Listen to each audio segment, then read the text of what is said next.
There's this other story. I know it's hypothetical right now, but if you were allowed for some reason to run for a third term, is there a thought that the Democrats could try to run Barack Obama against you I'd love for that. his third term? Boy, I'd love that. That would be a good one. I'd like that. No, people are asking me to run, and there's a whole story about running for a third term. I don't know. I never looked into it. They do say there's a way you can do it, but I don't know about that. But I have not looked into it. I want to do a fantastic job. We have 4 years, just about, almost close to 4 years. Time is flying, but it's still close to 4 years, and we're getting a lot of credit for having done a great job in the first almost 100 days. And we have some big things we're going to be announcing over the next 2 days that you know very well, Peter, and I think it's going to be something that's going to bring a lot of wealth back to our country, tremendous wealth back to our country, actually. And other countries are understanding it because they've been ripping us for 50 years, longer, but they've been ripping us off for years, right from the beginning. And I think this is going to be an amazing, I call it a lot of different names, but it's really, in a sense, it's a rebirth of a country because how we could have afforded to do what we did.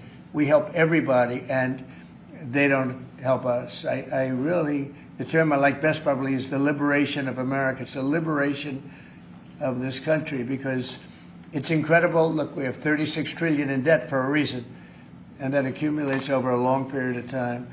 So I think what you're going to be seeing over the next couple of days will be very inspiring to a lot of people. You know, they had a lot of auto plants being built in a certain country. I don't want to mention the country because we get along great with the country, but those plants aren't being built there anymore. They gave them up today and yesterday, day before, and they're building them all now in the United States. And we have many examples, not only auto plants, chip companies from Taiwan are coming in. The biggest, Mr. Wei, he's big. I said, you are a smart guy, aren't you? I've been reading about him over the years, but he controls a large portion of the chip business, as you know.